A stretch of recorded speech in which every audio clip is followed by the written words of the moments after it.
try to make this a little bit faster than my other videos. Everybody says I talk too much. See it on other people's videos too. Anyway, UFC 162, Chris Weidman versus Anderson Silva. Chris Weidman's the challenger. Unless you've been living under a rock, you know what the fuck's up. You know what the results were.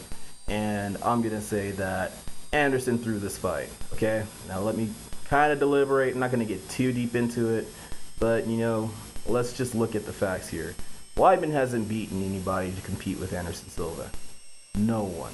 The only person he can beat to actually say he has experience with someone who fights like Anderson Silva is Lyoto Machida, who he didn't fight. I mean, not only that, it's like he beat Mark Munoz. That's his best highlight reel, which was a pretty clean elbow. I'll agree, but Anderson doesn't even fight that way. Anyway, so to try to keep it short and sweet for you guys, I called this loss for Anderson probably like 2 hours before the fight. Not even 2 hours before the fight. As soon as the fight started, I had just seen the weigh-ins because I don't have pay-per-view. Broke as fuck. So anyway, I called it, and I told a few of my friends, and I told, I commented on, the videos that I could comment on, and I said, Anderson's gonna lose this fight. He kind of said it. Everybody cheered like they didn't fucking understand because they didn't fucking understand. He said, I don't fight for my fans, I fight for Chris Weidman, which is kind of, kind of like, how else would you fight for somebody other than, pretending like you're a fucking moron? I mean, he fought Vitor Belfort, and you saw how long he stood in the ring and didn't do anything and waited for the perfect opportunity to knock that fool out, okay? Vitor is far from a bitch. Weidman hasn't faced anyone like Vitor at all, okay? Everybody he's beat, in my opinion, were low-level fighters, and he didn't deserve a title shot regardless of how many consecutive wins he had. It's like beating up a whole bunch of fucking 2-year-olds and being like, hey, don't I get to, take on the title, the champion now? Nah, dude, you don't, So, I mean, I don't know. Me, personally, I felt like he didn't deserve a title shot until he beat Chael. That's how I felt.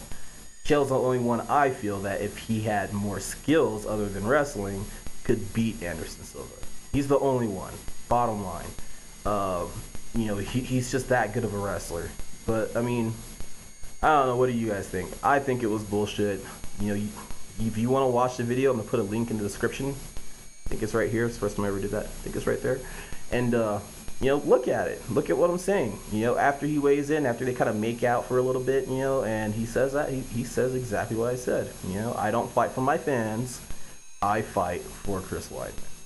And if that's not enough, for you guys, for you Weidman fags out there, fucking, what else is? He said what he meant to say, okay? He threw the fight, bottom line. Anyway, feel free to like and subscribe. Feel free to flame me. Feel free to call me a butthurt fag. Feel free to do whatever the fuck you want. I really don't care. But the reality of the situation is that Weidman's going to lose to somebody who's shitty now. And the UFC is going to have a lot more interesting fights in that division. So, hopefully Anderson comes back. Hopefully they make him work for it so he can appreciate the title a little bit more. And hopefully, the sport grows from this. Because right now, it's starting to feel like WWE. It feels like wrestling. It feels like Mick Foley versus Triple H. If that's how it's going to be, I'll be done with UFC. But that's it. Deuces.